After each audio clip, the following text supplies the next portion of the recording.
अब दूर तुझसे जाना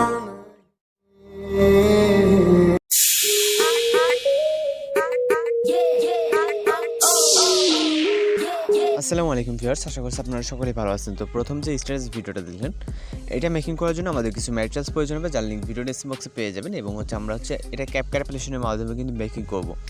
তো আমরা আমাদের ফোন থেকে ক্যাপকাট অ্যাপ্লিকেশনটি ওপেন করার পর এখান থেকে নিউ প্রজেক্টে ক্লিক করব।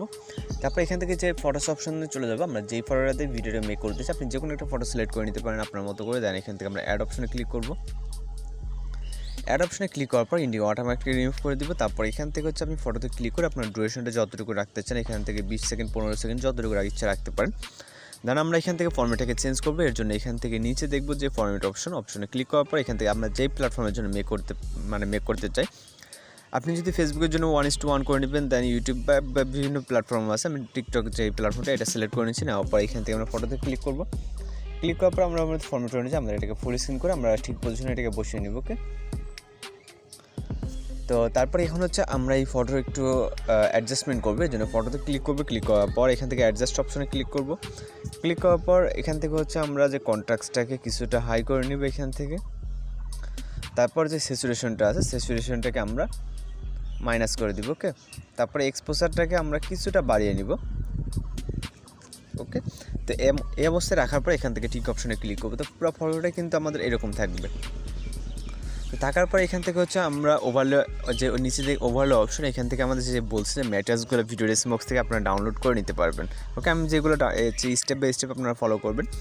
তো এখান থেকে স্টেপ পজিশন থেকে আমরা ওভারলে অপশনে ক্লিক করবো। তারপরে অ্যাড ওভারলে, দেন এখান থেকে ফটোতে চলে যাবো। দেন পিএনজি একটা ফটো সিলেক্ট করে নিব। তারপরে অ্যাড অপশনে ক্লিক করব। তো দেন আমরা এটা নিচে রাখবো, এইভাবে নিচে রেখে দিব যাতে আমাদের শ্যাডোটা নিচে থাকে। ওকে, তো তারপর এই লেয়ারটাকে আমরা ইন্ড অফ দিয়ে রাখবো। তো এইগুলো সব কিছু আপনি ভিডিও ডেসক্রিপশন বক্সে পেয়ে যাবেন। তারপর আবার ওভারলে অপশনে ক্লিক করবো। তারপরে অ্যাড ওভারলে, দেন আমরা এখান থেকে ভিডিও অপশনে চলে যাব। ভিডিও অপশন থেকে আমরা এই ভিডিওটাকে সিলেক্ট করে নিব। তারপর অ্যাড অপশনে ক্লিক করব। তারপরে এটা যে ব্ল্যাক স্ক্রিন আছে রিমুভ করার জন্য স্প্লাইসে ক্লিক করব। এখান থেকে আমরা ফিল্টার অপশনে ক্লিক করব। তারপরে এটাকে আমরা পজিশন মতো অ্যাডজাস্ট করে নিব, যেই পজিশনে আপনি রাখতে চান। ওকে, তো আমি এই পজিশনটাতে রাখতেছি মিডল বরাবর। তো এই পজিশনে রাখার পর এখান থেকে আমরা ঠিক অপশনে ক্লিক করবো। এবার আবার স্টেট পজিশনে চলে যাবো। যাওয়ার পর এখান থেকে আমরা অ্যাড ওভারলেতে ক্লিক করব। দেন এখান থেকে আমরা এই ফটো না, এটা ভিডিও, তো এই ওভারলে ভিডিওটাকে সিলেক্ট করবো এবং অ্যাড অপশনে ক্লিক করব। তারপর এটাকে আমরা ফুল ফ্রেম করব আমাদের বক্সটা যতটুকু। তারপর এটা যে ব্ল্যাক স্ক্রিনে রিমুভ করার জন্য স্প্লাইসে ক্লিক করবো এবং আমরা এখান থেকে ফিল্টার অপশনটাকে সিলেক্ট করে দিব। তারপর এখান থেকে টিক অপশনে ক্লিক করব।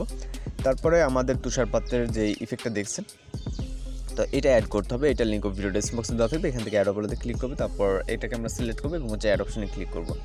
তারপর এটাকে আমরা রোটেট করে নিব, অথবা আমরা যে কোনোভাবে এটাকে ফুল স্ক্রিন করে এর যে ব্ল্যাক স্ক্রিনটা রিমুভ করার জন্য আবারও সেমভাবে স্প্লাইস ক্লিক করবো। তারপর এখান থেকে ফিল্টারটাকে সিলেক্ট করবো এবং রাইট অপশনে ক্লিক করব। এবার আমাদের একটা অডিও অ্যাড করতে হবে। তো অডিও অ্যাড করার জন্য অ্যাড অডিওতে ক্লিক করবো। তারপর এক্সট্রাক্টেডে, তো এখানে আপনি যে কোনো মিউজিক অ্যাড করে নিতে পারেন আপনার মতো করে। যে কোনো একটা মিউজিক অ্যাড করবেন। এখান থেকে মিউজিক অ্যাড করার পর এখানে ইম্পোর্ট সাউন্ডতে ক্লিক করবেন। তো মিউজিকটাকে আমরা এখান থেকে মিউট করে দিচ্ছি। তারপর এখান থেকে আমরা ভিডিওটাকে প্লে করব। তো এইভাবে কিন্তু অনেক সুন্দরভাবে আপনি একটা স্টেটাস ভিডিও কিন্তু মেকিং করে নিতে পারেন। তো এখান থেকে ডিউরেশন আপনি আপনার মতো করে যতটুকু ইচ্ছা রাখতে পারেন, বা যেভাবে ইচ্ছা আপনি চাইলে পিকচারের কালারটাকে আরও ব্রাইটনেস করতে পারেন, ব্রাইটনেস কমাতে পারেন। সেটা এখন তো আপনার পার্সোনাল ব্যাপার। তো আপনাদের কাছে যদি সব কিছু কমপ্লিট হয়ে যাওয়ার পর এখান থেকে আমি ভিডিওটাকে সেভ করার আগে রেজুলেশনকে হাই করে নেব। তারপর এখান থেকে এক্সপোর্ট অনে ক্লিক করে আমাদের এই ভিডিওটি কিন্তু সেভ হয়ে যাবে। তো আজকের টিউটোরিয়াল এই পর্যন্ত। দেখা হচ্ছে পরবর্তী কোনো নতুন ভিডিওর সাথে। সে পর্যন্ত ভালো থাকবেন, সুস্থ থাকবেন।